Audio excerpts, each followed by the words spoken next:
Bonjour et bienvenue à Échangeants de Turcotte, une émission où on s'intéresse aux enjeux importants pour les gens de la MRC Maria Chapdelaine. Aujourd'hui, on va parler d'éducation, mais on va surtout parler de l'évaluation en enseignement, en pédagogie, en éducation. Et pour en discuter avec moi, j'ai Sébastien Roy. Bonjour Sébastien. Bonjour Pierre. Enseignant en mathématiques au secondaire. Oui. Oui. Et puis, Sébastien, toi, ça fait combien de temps que tu enseignes? Moi, ça fait 16 ans que j'enseigne maintenant. OK. Oui. Puis comment tu vois l'évolution du métier d'enseignant? Tu sais, depuis que tu as commencé, là, il y a quand même eu des changements, j'imagine. Il y a eu des changements. Moi, je suis arrivé, j'ai commencé à enseigner avec le renouveau pédagogique, la réforme là, qu'on appelle, était entré au secondaire. Donc, j'ai jamais eu à enseigner, à part pour des suppléances en début de carrière, dans l'ancien programme. Donc, j'étais vraiment dans l'implantation. Et là, les gens se posaient énormément de questions sur l'évaluation. Au début, c'était des cotes. Après ça, ça a été, pour des raisons politiques, ça a été super important de revenir avec un bulletin chiffré. Après ça, là, il y a eu les échelles de conversion.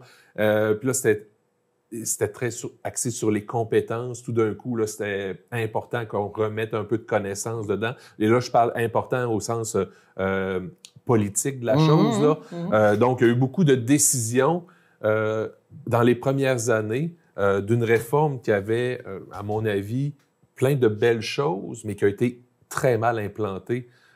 Trop rapidement, pas de formation. Tu sais, on dit, mettons, quand on fait une réforme, ça peut prendre 10 à 15 ans avant qu'on en voit les effets. J'ai l'impression que dès la 2e ou 3e année après la réforme, on la critiquait déjà. Est-ce qu'on lui a laissé le temps de s'implanter avec les... C'est sûr qu'il y a eu des mauvais coups dans tout ça, là. Tu sais, est-ce qu'on lui a laissé le temps de s'ajuster avant de la critiquer ou tu penses qu'on a été un peu rapide? Ça a été très rapide. Moi, j'ai l'impression qu'il y a eu la récupération politique là-dedans, en ce sens que on sentait qu'il y avait une grogne. Les oppositions ont utilisé ça. Il y avait une grogne dans la population, comme quoi on ne comprenait pas grand-chose au bulletin. Donc, il fallait revenir avec les notes. C'était important. Ça a été une décision politique qui est arrivée là, qui a fait qu'on est revenu à des notes. Et puis, on dirait que c'était beaucoup de la réaction face à une grogne populaire qu'on mettait des pansements, qu'on dénaturait un peu la chose, qu'on l'ajustait. Mais est-ce qu'on lui a laissé le temps? Moi, je pense que non. Est-ce qu'elle était parfaite? Non. Ça, c'est non, sûr. Il n'y aura jamais une réforme de parfaite. Il n'y a jamais rien de parfait. De toute façon, la société évolue, les apprenants évoluent, les besoins évoluent aussi. Donc, puis on est toujours dans un contexte qui est différent de ce qu'on a vécu. Oui. Puis, on ne peut plus se permettre de faire les choses exactement de la même façon parce que ça change. Ce qui fait que ce qu'on faisait, c'est pas adapté. Puis, il y a plein de professions aujourd'hui que si tu avais dit ça à des gens, tu m'avais dit que ça existerait quand j'avais 20 ans, je m'avais fait, c'est quoi cette affaire-là? Tu sais, je veux dire... Ça serait quoi, selon toi, la meilleure manière ou qu'est-ce qu'on devrait évaluer chez l'étudiant? Tu sais? C'est sûr que les matières sont différentes. Là. Toi, en mathématiques, tu ne vas pas évaluer de la même manière, mettons, qu'en français ou en sciences sociales. Là. Exactement. Puis je pense que c'est ça la clé, justement, c'est d'arrêter de vouloir faire du mur à mur dans toutes les matières. Pourquoi on serait obligé d'évaluer les sciences d'une façon et les mathématiques d'une autre façon, puis le français d'une autre façon, parce qu'on ne va pas chercher nécessairement la même chose. En ce sens que moi, j'enseigne des procédures, j'enseigne des concepts. Dans le fond, je présente des outils à mes élèves avec lesquels ils doivent résoudre des problèmes. Bien, je dois savoir est-ce qu'ils maîtrisent l'outil, puis est-ce qu'ils maîtrisent la capacité à résoudre des problèmes, à les utiliser quand c'est le bon temps de le faire.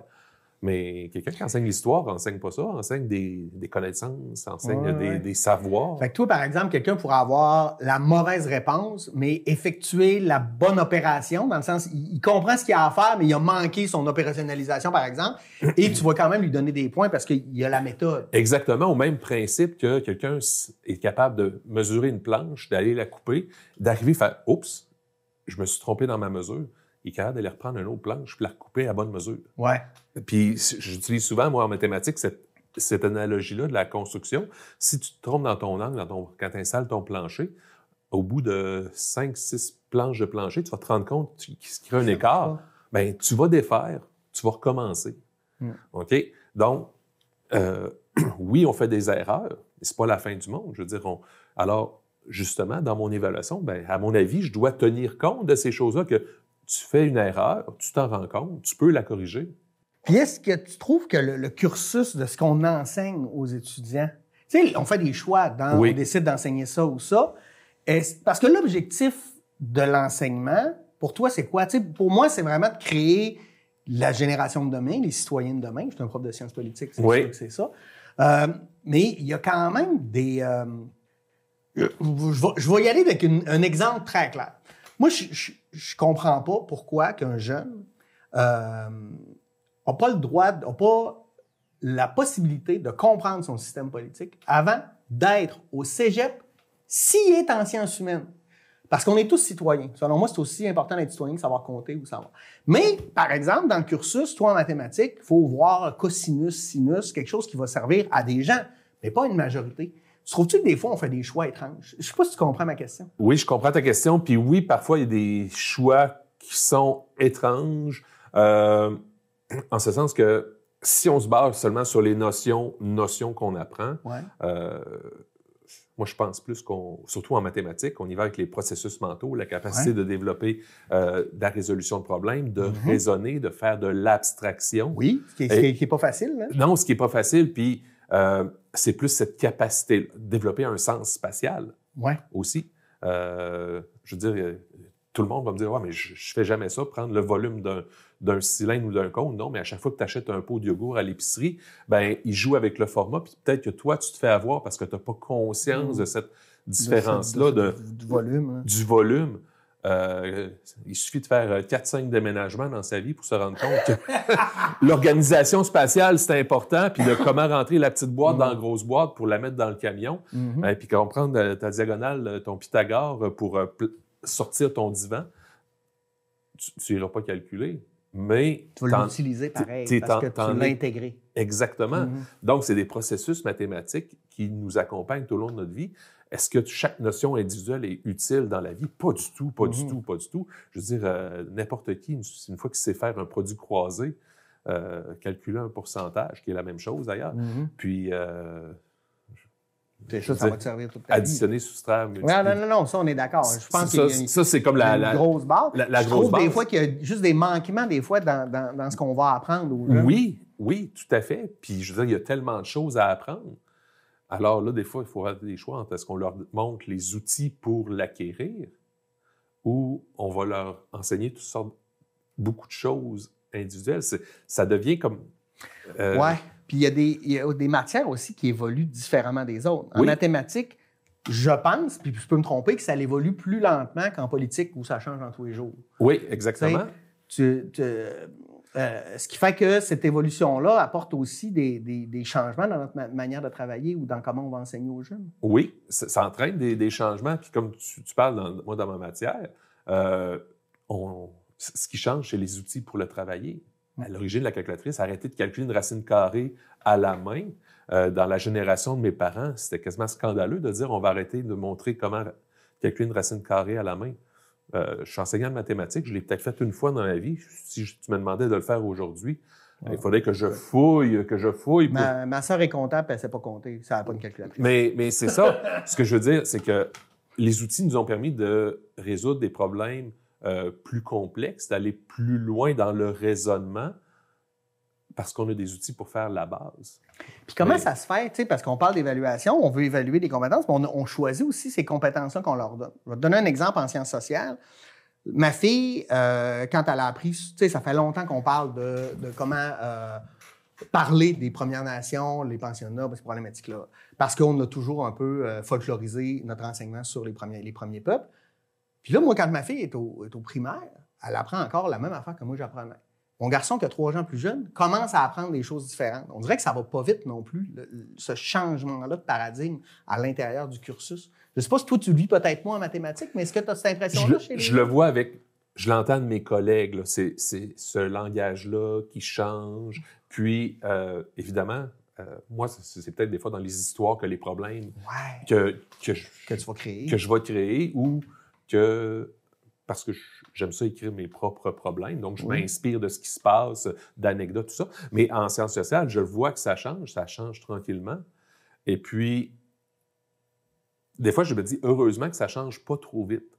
Parce que quand on effectue un changement, si on le met tout de suite dans la bouche du personnel que parfois n'ont même pas le temps d'avoir une formation là-dessus. Et là, il faut être conscient qu'on a un bon 10 % de non légalement qualifiés qui doivent enseigner. Donc, il y en a, parmi ces 10 % là, on s'entend, il y en a qui ont certaines connaissances. Une certaine connaissance, une très bonne connaissance. Il y en a des fois, c'est juste parce que ça faisait 20 ans que j'enseignais dans un autre pays. Il me reste juste à aller chercher mes équivalences ici. D'autres qui ont un bagage incroyable de vie, qui ont déjà bien avancé leur processus, qu'il leur reste parfois un cours, et des fois c'est un cours qui a totalement aucun rapport avec ce qu'ils enseignent pour avoir le brevet légal. Mais toujours est-il que ces personnes-là, quand reçoivent les nouvelles informations, bien, ça prend un certain temps à l'intégrer. Il faut avoir le temps d'en prendre connaissance. Puis, comme il y a une pénurie de personnel, bien, ce temps de formation-là, souvent, elle est comme vous écouterez des capsules. Ouais. Il n'y a plus de temps pour dire on va vous libérer, on va aller vous former.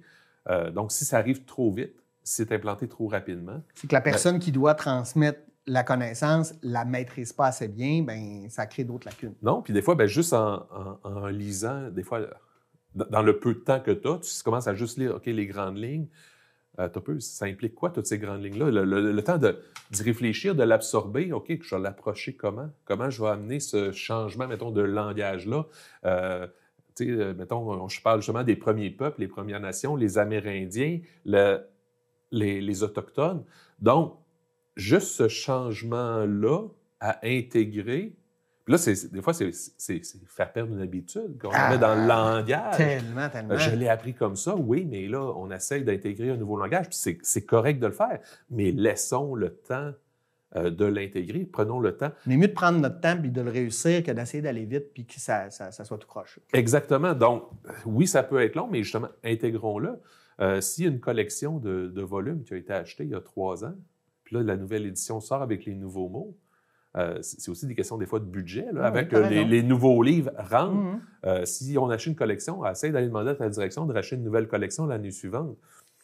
Non, puis après ça, des fois, les vieilles collections, ils peuvent être utiles pour mettre en contexte, pour expliquer des choses. Je vais parler, par exemple, je vais prendre l'exemple de mon collègue historien qui a utilisé Tintin en Amérique pour parler justement des premiers peuples. Tu sais, ça a été décrié, il y en a qui l'ont mis au banc. Lui, au contraire, il a fait non, on va l'utiliser, puis on va vous montrer pourquoi c'était pas adapté, puis comment. Mais il faut prendre le temps de les utiliser. Fait que quand tu veux changer de livre, tu fais quoi avec les autres? Comment, c'est beaucoup d'investissement de temps pour le personnel, en fait, ces changements-là. Oui, puis dépendamment de justement où est-ce que l'enseignant qui est dans la classe, lui, se situe dans sa carrière, dans quel genre d'école. Est-ce que c'est un enseignant qui fait juste histoire de secondaire 2? Ou qui a histoire de 2, histoire de 1, histoire de 3 à sa tâche? Et puis, peut-être même un cours dans lequel il n'est pas vraiment qualifié pour compléter sa tâche parce qu'il manque de personnel. Puis là, s'il n'est pas qualifié, il faut qu'il mette plus de temps parce qu'il faut qu'il s'approprie la matière. Fait que, ça demande beaucoup quand même. Exactement. Cette année, j'ai un nouveau cours à mon horaire que j'invente. Et puis, j'ai des maths de 3. Maths de 3, je donne ça depuis 10 ans. Ça, c'est réglé. On s'entend-tu que... tu vas mettre moins de temps là-dessus. Je vais mettre du temps parce que j'essaye toujours d'améliorer ce que je veux faire. Il y a des choses... Hey, là, cette année, je n'ai pas 2 groupes de maths à gérer. Fait que celui-là, j'ai des idées de ce que je veux faire de plus. Mais ta priorité ne sera pas là parce que l'autre, il faut que tu le crées au complet. Mon nouveau cours, il faut que je le crée. Donc là, je vais mettre de l'énergie dessus. Donc, on a juste... Notre semaine a une durée limitée. Il y a 24 heures par jour, puis il y a une couple d'heures, il faut que je dorme de temps en temps. Oui, ça a l'air que j'ai besoin de ça. mais je veux dire, dans tout ça, ben, je vais mettre mon énergie là où je dois la mettre au moment que je dois la mettre. Mais c'est sûr que mon cours, là, il va être plus sur le pilote automatique à certains moments, là, mon secondaire 3. Parce que si je n'ai pas le temps de faire le nouveau, ben, je sais que j'ai l'ancien pour me soutenir. Oui, c'est ça. Pour te back. On parlait tantôt des notes, de l'évaluation, chiffrer les lettres, etc. Y a-t-il une méthode parfaite où, au bout du compte, c'est un peu un info-débat, là, dans le sens où ça change quoi, au bout du compte, que tu aies une lettre ou un chiffre? J'aimerais t'entendre là-dessus. OK. c'est quoi la différence entre un 74 et un 73? Moi, c'est ça, Bien, parce que pour moi, ce qui est absurde là-dedans, je vais te le dire, là, c'est que moi, je vois des étudiants là, qui sont hyper performants. Ils vont sortir avec des 95 %. Mais ils vont être capables d'utiliser dans leur quotidien peut-être 10 % de ce qu'ils ont appris parce que c'est des performants. Ils ont tout appris par cœur, les affaires. Eux, ils vont faire des notes. Puis il y a des jeunes qui vont avoir 63, mais sur le 63, c'est 50 % de leurs connaissances qu'ils vont appliquer. Bien, pour moi, lui, il a bien mieux réussi que l'autre parce qu'il est capable d'intégrer puis de participer. Fait que pour moi, c'est une fausse évaluation. Tu sais, l'autre, je peux pas y mettre mal. Mais qu'est-ce que tu as compris, à part que je peux te dire que tu as vraiment de la bonne mémoire parce que tu m'as recraché mes notes que tu as appris par cœur? Là. Exactement. Je vais te donner l'exemple d'un élève dont je ne nommerai pas le nom, là, que j'avais il y a 2 ans. À chaque fois que je donnais un exemple au tableau, c'était l'élève qui me disait quoi faire. OK. Qu'est-ce que je fais maintenant? C'est lui qui me disait « Ah, il faut faire telle affaire, il faut faire telle affaire, il faut faire telle affaire. » Il me disait étape par étape ce que j'avais à faire. Tout ce que je faisais, c'est écrire ce qu'il me disait. J'y avais posé le problème à haute voix à toute la classe. Il y en a un qui répond, c'est lui. Hey, c'est mon génie de classe, ça. Là. Il connaît sa matière, il est bon. Puis quand je présente des nouveaux problèmes, hey, il allume tout de suite sur ce qu'il faut faire, puis il y a une bonne anticipation. Il crée des processus mathématiques. Il le voit, là. Hey, mais quel... Et là, je le corrige en examen, il y a de la misère à les passer. Hein? Il y a de la misère à les passer. Lui, là, dès que le problème est écrit, dès qu'il est en écriture, c'est pas un très bon lecteur, il se met à douter de ce qu'il lit, il n'est pas sûr de ce qu'il a compris à la lecture. Tandis que quand c'est à l'oral... Quand c'est à l'oral, il l'entend, il comprend bien. Là, il perd ce qui le fait douter. Ouais. Fait que là, il a toute sa confiance en lui. Je regarde ses examens. C'est pas le même. Mathématiquement, je l'ai évalué, moi, pendant que... J'ai capable d'évaluer ses capacités, ses compétences mathématiques pendant qu'il expliquait à tout le monde quoi faire sur le problème. Je n'irais pas y mettre sa note d'examen. Voyons. Si je mets ça, il coule. Oui, si je mets la note que je voyais de ce qu'il m'a dit à haute voix, il est dans les 90. Ouais. Donc... Qu'est-ce que tu fais dans ce temps-là? Ben là, il faut que je me serve de mon jugement professionnel. Il faut que je sois capable. Et là, je me questionne à savoir... Qu'est-ce que j'évalue? Les notions, je les évalue, il est capable de les faire. Tout ce qui est de la misère, c'est de décortiquer un problème écrit, d'avoir assez de confiance pour le produire. Je me permets de l'évaluer autrement. Ouais. Puis je ne sens pas que je suis en train d'y donner un passe-droit. Non, il m'a fait la preuve. Oui, Et puis j'aborde maintenant mon évaluation en sens, fais-moi la preuve que tu comprends. J'ai besoin que tu maîtrises cet outil-là, peu importe comment tu vas me le démontrer. Exactement. Ce qui fait que là, je me suis mis des surfaces au mur. Okay. Des fois, il y en a un, je me souviens, là, un petit bonhomme secondaire, un super gentil, mais il panique dans les examens. Puis là, il arrive, puis « Monsieur, ça marche pas. » Puis regarde, j'en ai écrit un autre au tableau. Hein. Fais-moi ça. Là. Il est juste à côté de moi, il est juste au tableau. Là, il n'est pas son examen, puis il l'essaye. Ah, il l'a fait, là. C'est pas les mêmes chiffres, mais c'est le même problème. Il vient de me le faire là. C'est ça. Juste le fait de me le faire. OK, c'est bon, regarde, passe ce numéro-là, va faire le reste. Puis ça, c'est un peu la job aussi de l'enseignant, de trouver ces méthodes-là. Moi, je te donne un exemple. Là, je voyais qu'avec le temps, dans mes objectifs de cours, il y a tout le temps une partie vulgarisation. Tu dois être capable de prendre la parole puis d'expliquer quelque chose, maintenant en politique, de l'analyser, mais à l'oral. Mais avec le temps, il y a beaucoup de problèmes d'anxiété. Fait que les exposés oraux, ça devenait problématique pour beaucoup de jeunes. Fait que moi, j'ai transformé ça. On lui fait faire des podcasts maintenant, parce qu'on a un studio de podcast. Ça change tout. Ils sont à l'aise, ils sont heureux, mais ils atteignent l'objectif, mais de manière positive au lieu d'une manière stressante. Ou oui, mais c'est tellement rassurant de savoir qu'on peut peser sur pause, de s'arrêter. Hey, ce boulot, on l'a raté. Personne te voit, on fait juste entendre ta voix. Exactement, c'est rassurant. Je veux dire, c'est un peu comme ici. À la limite, si je commence à trébucher dans mes mots, je peux le dire à la personne en régie. Hey, coupe ça, là, c'était mauvais. Mais je veux dire, on a cette sécurité-là. Il faut avoir une bonne confiance en soi pour accepter de faire des erreurs en public. Puis ça, c'est une autre chose que j'essaye de montrer à mes élèves, l'importance d'accepter de faire des erreurs. Je fais des erreurs. C'est même pas volontaire, là. J'en fais des erreurs. Je sais mes faiblesses. Oui, t'es reconnu pour ça? Ben oui. Je fais des faiblesses. Des fois, mettons, je donne tout le temps l'exemple, je fais 8 plus 6, 14. Mais pendant que j'étais en train d'écrire 6, j'ai pensé 14. J'ai déjà pensé 14. Fait que là, je fais mon 6 plus 14, puis j'écris 20. Ah, ouais. Puis là, ben, je fais comme ça. C'était pas ça. C'était pas ça, mais là, c'est ça qui s'est passé dans ma tête. J'en suis conscient, mais il a fallu que j'en fasse souvent des erreurs en mathématiques pour être conscient c'est quoi mes dangers puis mes faiblesses. Ben, quand je fais des erreurs, c'est pas la fin du monde. On l'efface, on recommence.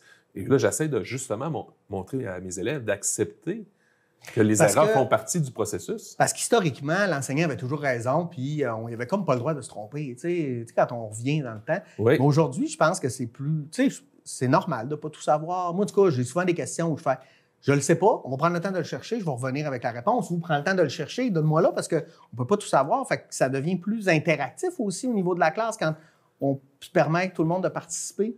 Exactement. Puis ça, je trouve ça beau. Parce que ça devient un partage. Oui. Ça devient un partage. Une rencontre. Oui, je détiens les notions que je dois leur enseigner, je les connais. Mm-hmm. Je les connais, mais ça ne veut pas dire que parce que je les connais, il ne m'arrive pas de faire des erreurs. Au même titre qu'un menuisier va arriver pour faire mon patio. Puis, il va arriver, il va mesurer quelque chose, il va le couper, puis il va faire « Ah, ouais. J'ai fait mon 45 du mauvais bord. » Parce que des fois, tu as tellement d'informations. Moi, je pense aux historiens. Là. Mon Dieu, il faut se rappeler de toutes ces dates-là, mettons. Là. Ça se peut, tu te trompes une couple d'années.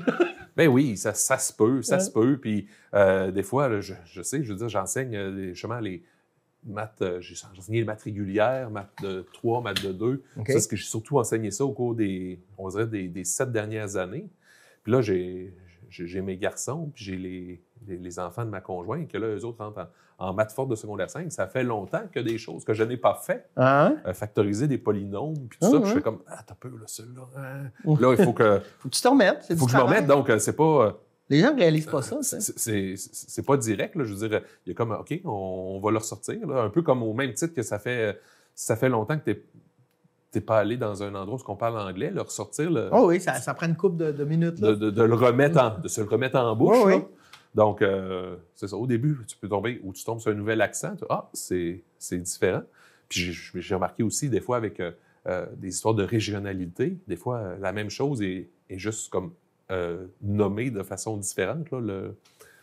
Certains concepts, des fois, sont montrés avec un nom, d'autres places avec un autre nom. Ce qui fait que s'adapter à ça, c'est différent. As-tu l'impression des fois que la population comprend mal c'est quoi aussi qu'on fait? On a l'impression que les enseignants, c'est tout pareil, tu sais. Mais on ne fonctionne pas de la même manière. Par exemple, moi, il n'y a aucun examen dans mes classes. Là, je pourrais expliquer pourquoi je ne fais pas d'examen.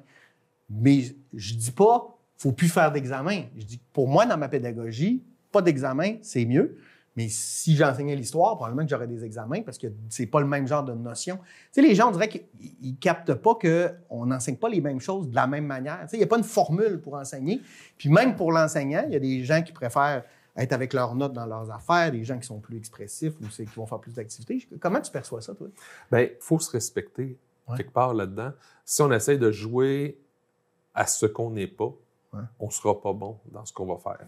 Peu importe. OK? Si on essaie si on n'a pas, je dirais, le casting pour faire le rôle qu'on veut jouer, ben ça ne marchera pas. Donc, si j'essaie de tomber dans la méthode d'un autre enseignant, puis j'essaie de faire ce qu'il fait exactement, ben je ne serai pas aussi compétent et crédible et je n'apporterai pas les mêmes choses que si je vais dans ce dans quoi je suis, avec mon approche, où est-ce que je sens que là, celle-là, je la maîtrise, puis celle-là, je suis capable. Fait que oui, tu es ouvert à changer tes approches, mais pas d'une journée à l'autre. Il faut que tu prennes le temps de monter tes affaires, de les maîtriser. Parce que la première fois qu'on donne un cours, on n'est pas à notre meilleur. On est bon quand ça fait 2-3 fois qu'on donne le même cours à quelque part. Oui, exactement. Puis, même chose dans nos processus d'évaluation. La première fois que tu essaies une nouvelle façon d'évaluer, puis moi, ça fait 4 ans que d'année en année, j'essaie d'améliorer ma façon d'évaluer puis mon mode de fonctionnement, que je l'ajuste, je l'adapte. Des fois, je me rends compte, ça a vraiment... C'est... Au point de vue logistique, l'idée est bonne, mais au point de vue logistique... C'est trop d'ouvrage, ça ne fonctionne pas. Ça pourrait fonctionner, j'avais 12. Tellement trop de corrections. Exactement. Donc, j'essaie de l'adapter pour que ça devienne de plus en plus fluide, mais j'essaie des choses. Donc, j'accepte aussi de ne pas le maîtriser parce que je fais des essais. Ouais. Donc, ça, quelque part, il faut l'accepter. Pour effectuer un changement, quelque part, il faut être capable de vivre avec l'insécurité que ce changement-là nous apporte. Ouais. Évidemment, si on a besoin de quelque chose de sécurisant, qui est une recette, il y en existe, mais ça reste qu'un jugement à porter pareil. Puis... Bien, la recette, moi, je vois ça comme une vraie recette de cuisine.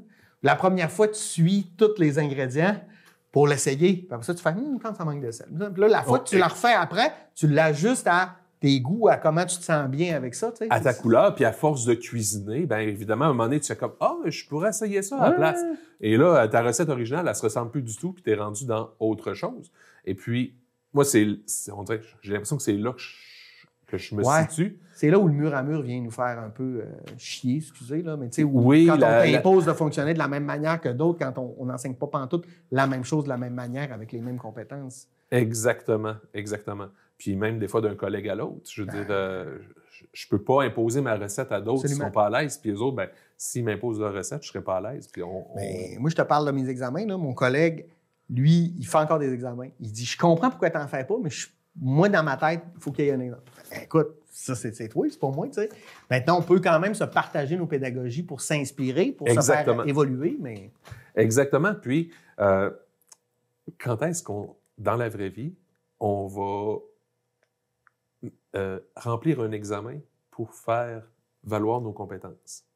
Le plombier vient chez nous, il va installer mes tuyaux, il ne vient pas répondre à un questionnaire écrit. Non, il change les tuyaux. Le médecin, il va faire un diagnostic. On ne va pas y poser des questions qu'il va remplir sur un examen écrit. La même chose, peu importe le corps de métier, jamais que quelqu'un va aller remplir un examen écrit. Donc, mais on est capable des fois de dire hey, ce garagiste-là, j'ai l'impression qu'il est compétent. Il a réparé mon auto. Hein? Toutes ces personnes-là arrivent et produisent, font valoir leurs compétences. Quelque part, on emporte un jugement, veut pas. Hey, ce vendeur-là, il l'a, hein, celui-là, ouh! Non, puis les gens ne réalisent pas, mais je trouve que ton exemple est bon parce que tu fais, moi, ce vendeur-là, non, celui-là, oui, mais la personne qui va rentrer après toi, peut-être que ça va être l'inverse parce que le processus de vente va venir plus impacter selon ce que tu es comme personne. Tu sais. On reste des êtres humains tous différents. On dirait qu'on veut tout se faire mettre dans la même boîte pour que tout le monde fonctionne de la même manière. Ça ne fait pas de sens. Non. On est d'accord? On est d'accord. On prend-tu une pause là-dessus? Parfait. Super. Merci Sébastien, c'est intéressant. Allez, restez avec nous, on continue là-dessus. On va parler plein d'autres affaires en lien avec l'évaluation et l'enseignement. À tout de suite. Merci. Donc, moi, mon nom est Amélie Fortin. Je suis propriétaire de l'entreprise Tapeau Ton Fruit. Donc, propriétaire et fondatrice de l'entreprise. Tapeau Ton Fruit, en fait, c'est une entreprise qui est située à Dolbeau-Mistassini qui œuvre dans la fabrication de soins cosmétiques. Donc, nous, dans le fond, ce qu'on fait, c'est qu'on utilise le bleuet sauvage et, entre autres, ses propriétés antioxydantes pour faire des soins pour le visage, pour le corps. On a une gamme de 9 produits pour le moment. Donc, ça va par crème pour le visage, lait nettoyant, crème pour le corps, des exfoliants, des masques, toute une gamme, en fait, assez complète là, pour le corps. Pourquoi on fait des cosmétiques? En fait, c'est, entre autres, pour mettre en valeur la beauté naturelle des femmes, pour que les femmes utilisent nos cosmétiques puis qu'ils s'offrent un moment à elles, que les femmes puissent se trouver belles en utilisant nos cosmétiques. C'est sûr que nous, en tant qu'entreprise, aussi au départ de l'entreprise, ça aurait été beaucoup plus simple, évidemment, de s'installer dans des grands centres comme à Montréal, par exemple, pour la proximité qu'on avait avec les laboratoires, la proximité avec nos fournisseurs de matières premières, ces choses-là. Mais pour nous, c'était très important, en fait, de revenir s'installer ici. Puis je dis revenir parce qu'à ce moment-là, j'habitais pas dans la région. Mais j'ai décidé de venir implanter l'entreprise vraiment à Dolbeau-Mistassini parce qu'évidemment, oui, on met en valeur le bleuet sauvage, puis je voulais me rapprocher de ma matière première, si on veut, mais aussi parce que c'était important pour moi d'avoir une entreprise à Dolbeau-Mistassini, de faire une différence dans mon milieu avec mon entreprise, parce que oui, on peut faire une différence en tant que personne, mais je pense qu'aussi en tant qu'entreprise, on peut avoir une énorme différence au niveau de l'achat local, donc pour moi, c'était vraiment important. En tant qu'entreprise locale, on essaie de toujours soutenir notre milieu. Le plus possible. Évidemment, on est une jeune entreprise, donc on y va dans ce qu'on peut faire. Souvent, l'alternative qu'on va avoir, c'est qu'on va offrir des produits, donc pour des causes ou pour plein de choses, en fait, qu'on trouve important. Donc, c'est sûr que de soutenir nos organismes, soutenir les causes ici, ça reste excessivement important pour nous dans la mesure du possible. L'achat local, en fait, c'est un peu de développer le réflexe de penser localement à qu'est-ce qui s'offre à nous quand vient le temps de consommer quelque chose. Que ce soit un produit ou service, peu importe, mais de vraiment avoir cette habitude-là, ce réflexe-là de penser localement. Parce qu'on a vraiment une très belle offre ici, mais parfois, il faut prendre le temps de la connaître aussi, cette offre-là. C'est que si on veut continuer à avoir une belle offre ici, dans notre milieu, bien, il faut l'encourager, il faut y participer. Parce qu'après, c'est une roue qui tourne aussi. Si on ne consomme pas ici, bien, l'offre va diminuer. Plus l'offre va diminuer, moins on va avoir envie de consommer ici. Et c'est une roue sans fin, selon moi. Donc, je pense que c'est ça. C'est excessivement important. En consommant local, on achète directement, on contribue directement au projet de quelqu'un. Que ce soit quelqu'un qui décide d'ouvrir une toute nouvelle boutique, quelqu'un qui décide d'ouvrir une bannière, quelqu'un qui décide d'ouvrir un restaurant, d'offrir un nouveau service. En consommant ou en achetant dans ces endroits-là, en fait, on participe concrètement à la réussite du projet de la personne, en fait, de l'entrepreneur derrière. On le sait que le temps des fêtes, c'est une période excessivement importante pour beaucoup d'entreprises d'ici, beaucoup d'artisans d'ici. Donc, je vous invite à développer ce réflexe-là, puis à acheter local vos cadeaux. Puis en achetant local, ce qui est beau avec ça, c'est que vous n'allez pas seulement faire un cadeau, vous allez en faire deux parce que vous allez en offrir un à la personne à qui vous offrez le cadeau, mais vous allez aussi en faire un à la personne à qui vous procurez le cadeau. Donc, c'est super positif. Au final, on fait deux cadeaux à la fois, puis ça fait plaisir à tout le monde. L'achat local, c'est un gros plus pour nous.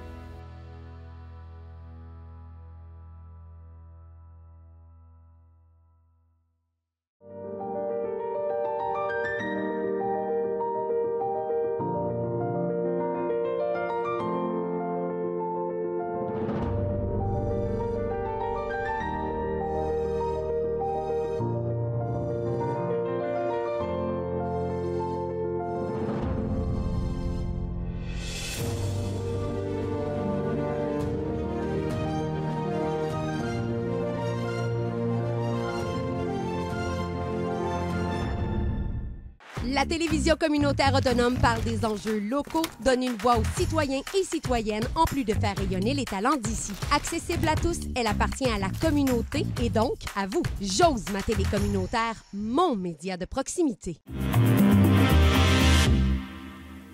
Bonjour, on est de retour à Échangeurs Turcotte. Aujourd'hui, on parle d'enseignement, d'éducation, d'évaluation aussi des élèves. On va parler bientôt d'évaluation des enseignants. Intéressant. Et avec moi, j'ai Sébastien Roy, enseignant en mathématiques, à l'école secondaire. Secondaire 3, 4, 5, tu disais? J'enseigne 3 cette année. Je vais avoir du 5 aussi. 4, 5 en option. OK. Mais c'est ça. J'enseigne pas mal à tous les niveaux au secondaire.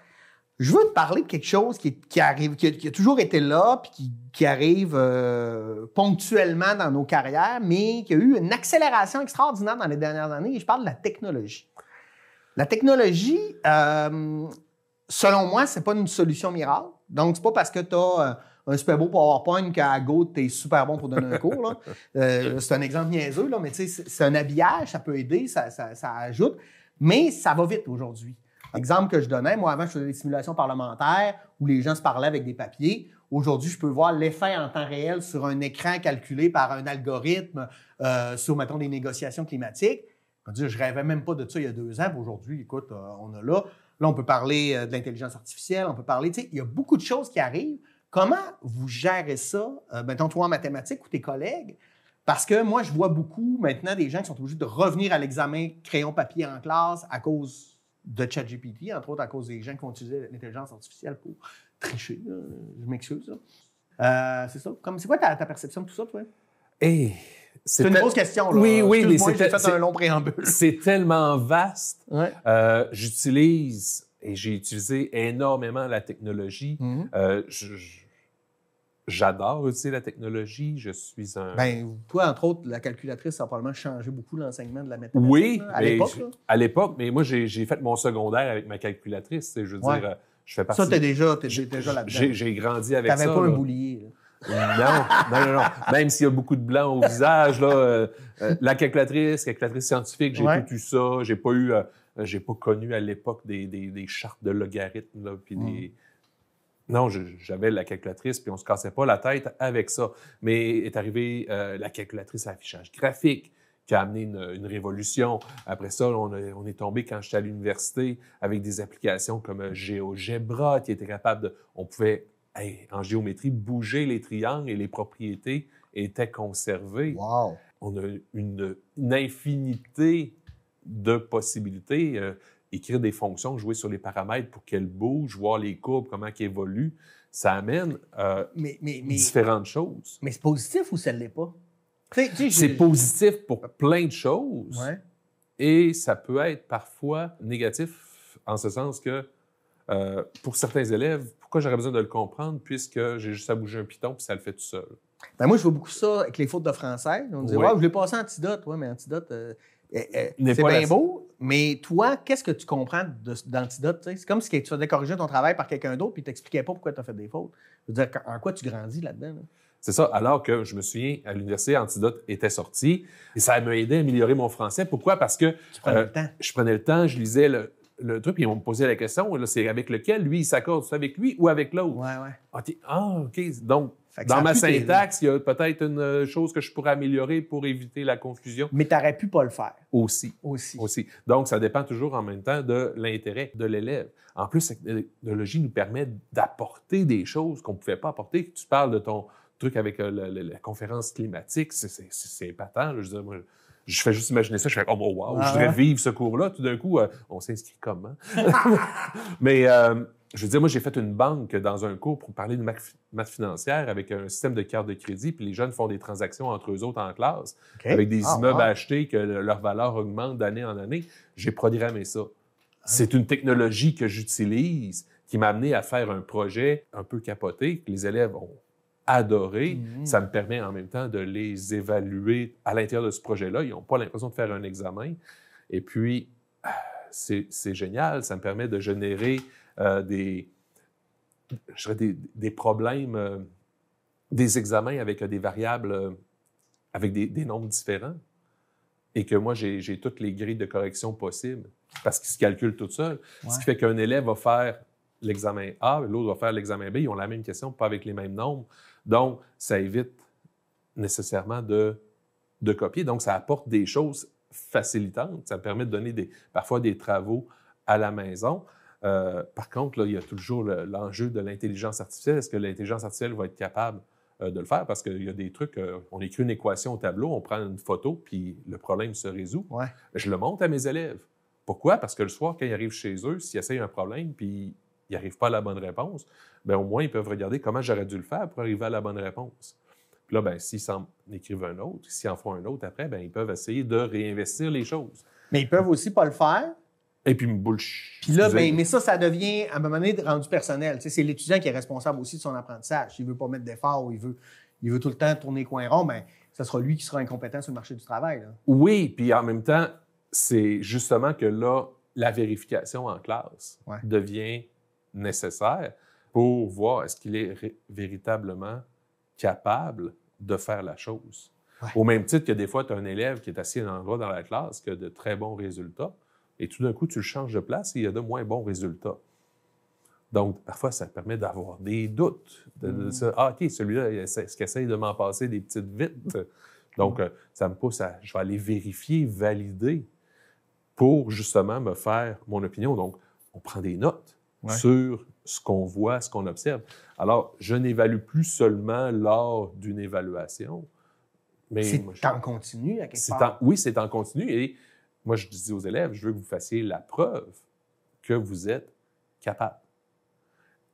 Et jusqu'à quel niveau de difficulté vous êtes capable. Donc, je parle toujours de preuve. Puis une preuve, bien, ça, à mon avis, ça peut se faire jusqu'à la fin. C'est pas 20 à l'étape 1, c'est pas 20 à l'étape 2, puis 60 à l'étape 3. Non, est-ce que tu es capable? À la fin, est-ce que tu es capable. Ça, c'est mon avis. Non, mais je partage, là. C'est quoi que tu es capable de maîtriser puis d'appliquer en dehors de la classe? Oui. C'est ça un peu ça l'objectif. Nous, on est là pour les outiller. On n'est pas là. En tout cas, moi, en sciences politiques, il y en a qui me disent « Ouais, mais là, essaye pas de les convertir. » Non, moi, je suis zéro là-dedans. Là. Je ne suis pas dans l'idéologie, je suis dans l'analyse. Mais pour analyser, ça te prend des données. Puis là, c'est sûr que tu as un biais idéologique. On l'a tous, mais quand on le comprend, on est capable aussi, tu sais, un peu d'être honnête avec ça. Il reste une quinzaine de minutes. Oui. Je veux t'amener sur d'autres choses. Je trouve ça vraiment intéressant, mais je veux parler de ça parce qu'on parle d'évaluation des jeunes, etc. Mais pendant longtemps, les gouvernements disaient qu'il faudrait évaluer les enseignants. Oui. Puis ça a fait une levée de bouclier. Les gens étaient plus d'accord. Moi, je suis plutôt d'accord sur l'idée d'évaluer l'enseignement. Je pense qu'on peut tout le temps s'améliorer. Puis moi, je suis vraiment fâché que quelqu'un me dise oh, « ça, c'est pas, t'aurais peut-être pu. » Je trouve ça sain. Remise en question. Mais la réalité, c'est que je ne vois pas comment une institution scolaire peut évaluer de manière équitable chaque enseignant parce qu'on n'a pas le genre de même méthode pédagogique, on n'a pas le même genre de vulgarisation, on n'a pas le même genre d'exercice, on n'a pas la même matière, on n'est pas pareil, même dans la même matière. Je veux dire, moi, je ne rentre pas dans les cases. Moi, si tu arrives avec une grille là, en me disant « je vais t'évaluer », puis là, il faut que je coche des cases, et il y a beaucoup de cases que je ne cocherai pas. Ça veut-tu dire que mon cours n'est pas bon? Je pense pas. Je pense qu'il est extraordinaire, mon cours. C'est juste que j'ai peut-être fait évoluer ma pédagogie plus vite que ce que le milieu avance. Comment tu vois ça, toi? Tu sais, pour toi, mais pour tes collègues aussi, tu sais, comment on pourrait évaluer, parce que je pense que ce n'est pas une mauvaise idée de s'évaluer, sans que ça devienne des évaluations un peu qui ne servent à rien, là.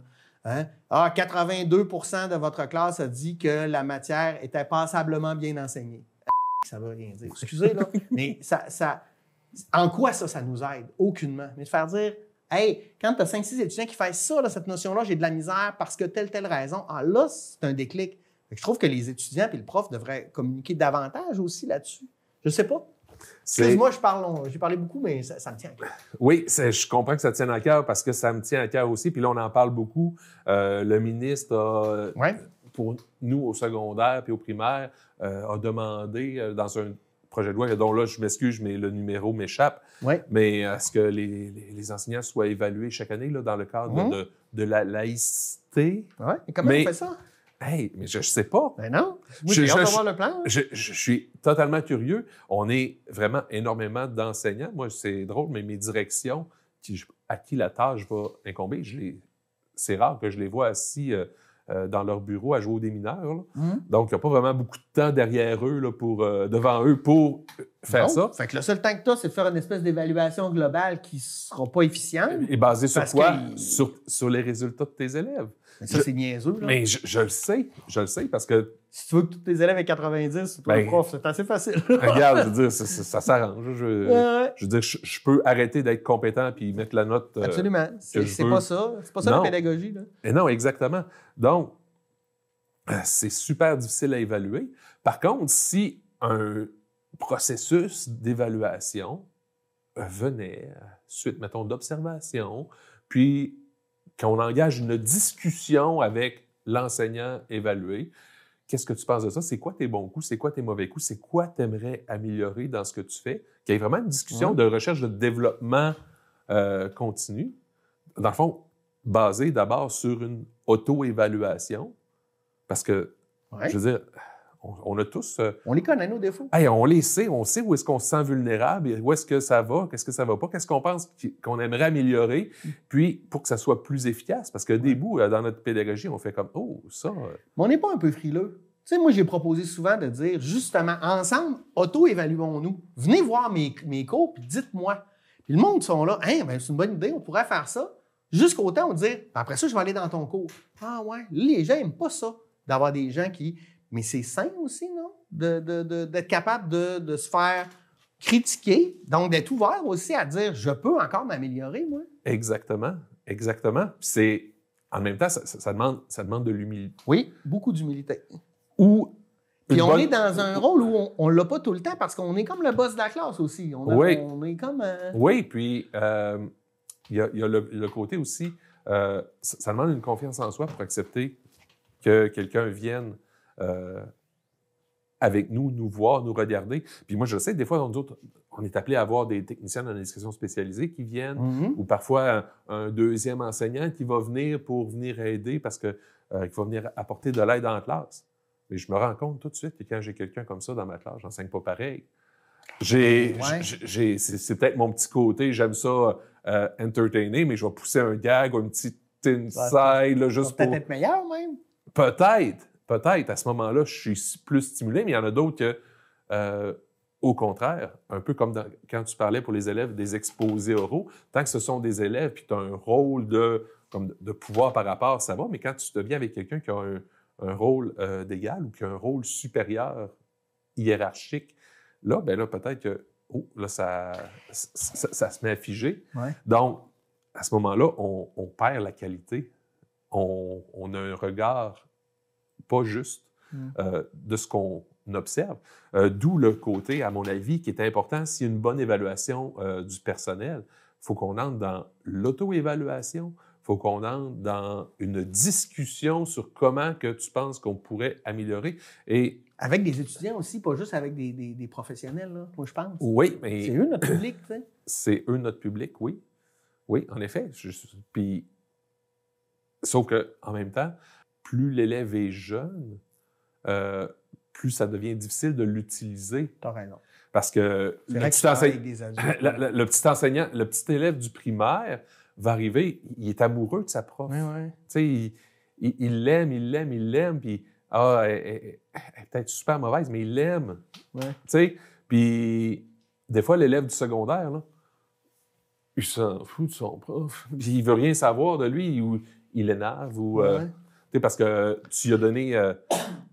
tu lui as donné une retenue une fois ou quelque chose, tu lui as dit telle chose, puis il ne l'a pas pris. Là, il y a une frustration envers toi, puis tout ce qu'il veut, c'est « Ah, je vais le... » Donc, ça devient peut-être plus difficile d'utiliser l'élève, mais rendu à un certain niveau, plus les élèves deviennent...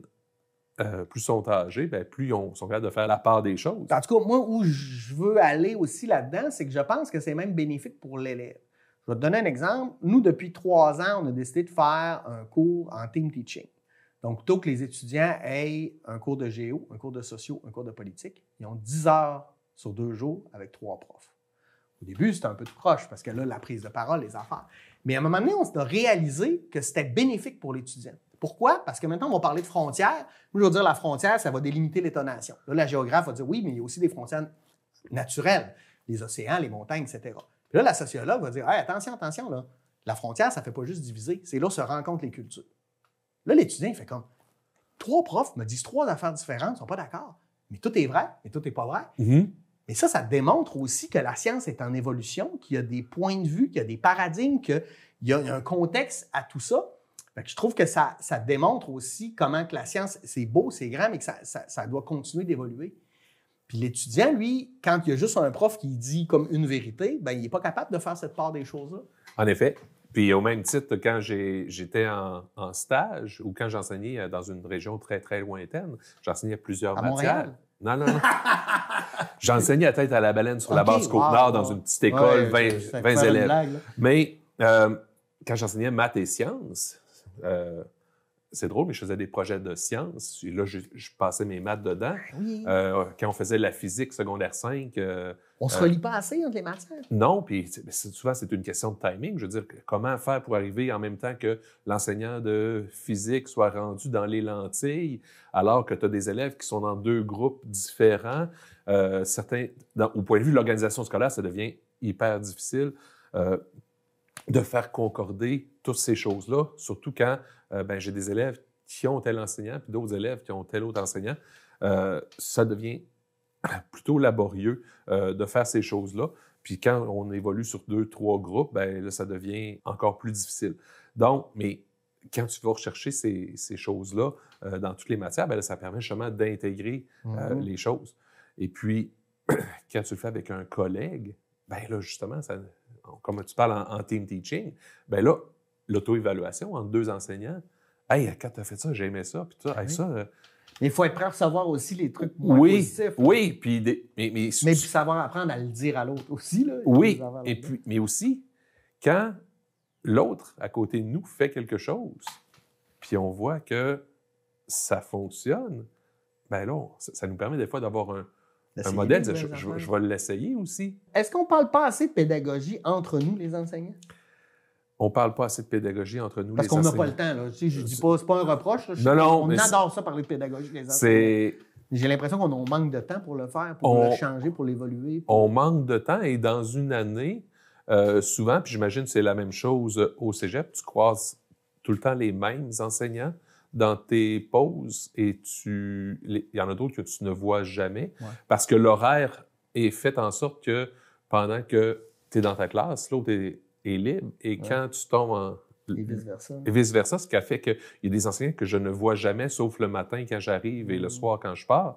Et d'autres, à chaque fois que je suis en pause, sont là. Sont là. Tu partages davantage d'affaires. Et puis, d'une année à l'autre, ça peut varier. Souvent, on va plus partager des difficultés propres peut-être à certains élèves, à des situations qu'on vit, que de parler de pédagogie. Je comprends. Donc, ces moments-là, pour parler de pédagogie, deviennent de plus en plus rares. C'est parce qu'ils sont toujours informels. Ils sont toujours discussion de corridor, discussion de pause. Oui. Parce qu'on en parle quasiment tout le temps de pédagogie.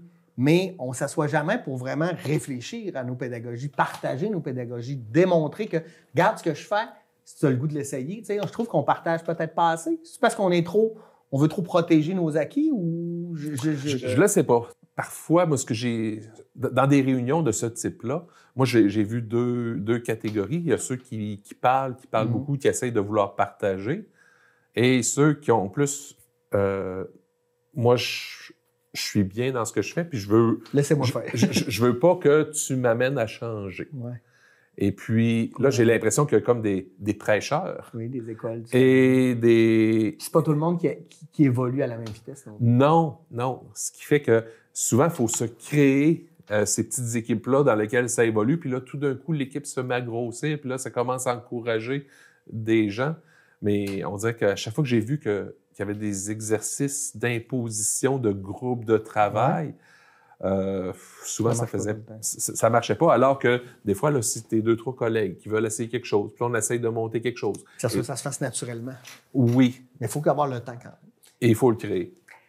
Je t'arrête parce qu'il nous reste un peu moins de 5 minutes.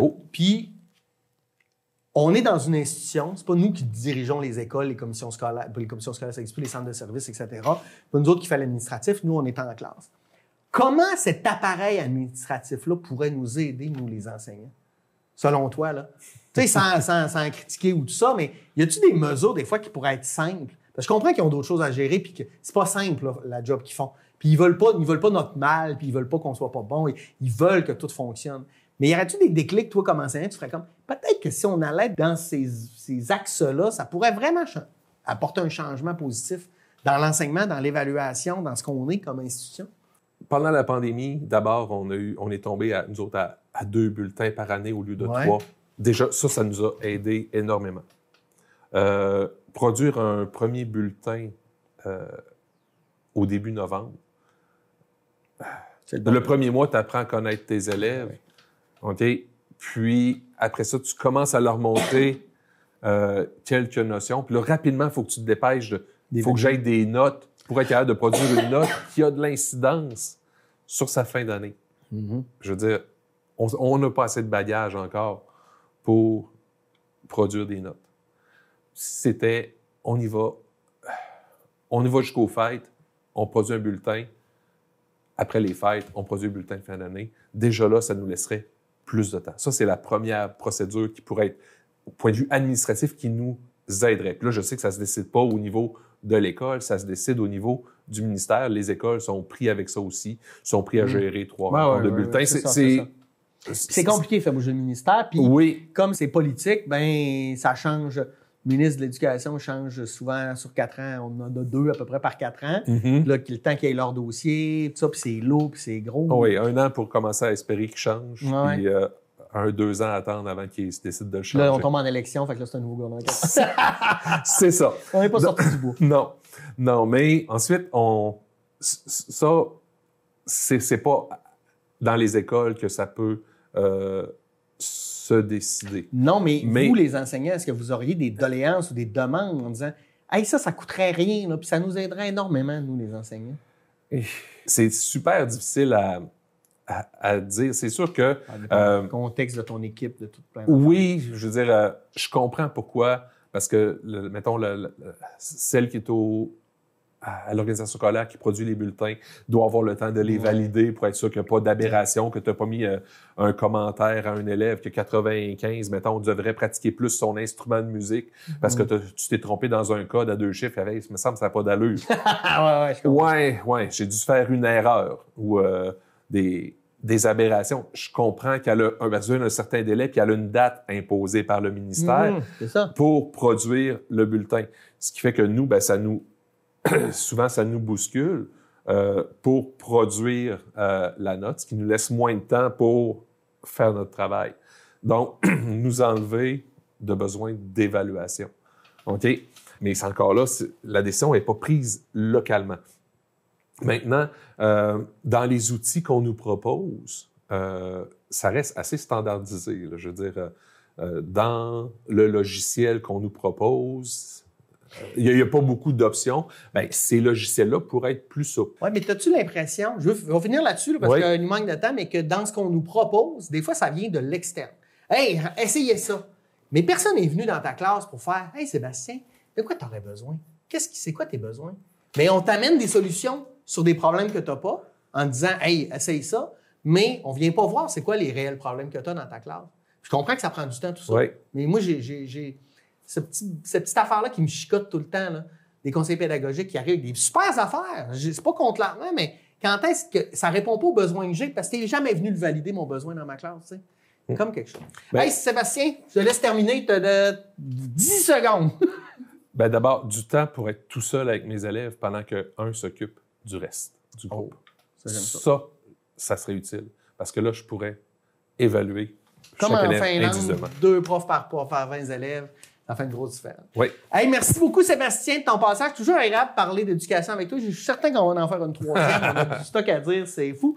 Donc, Sébastien Roy, enseignant en mathématiques au secondaire. Merci beaucoup. Merci aussi d'avoir été là avec nous et de continuer à nous suivre. Je pense qu'on a des sujets intéressants. Manquez-nous pas. On va être de retour la semaine prochaine, nous, là-dessus. Je vous souhaite une belle semaine. Au revoir.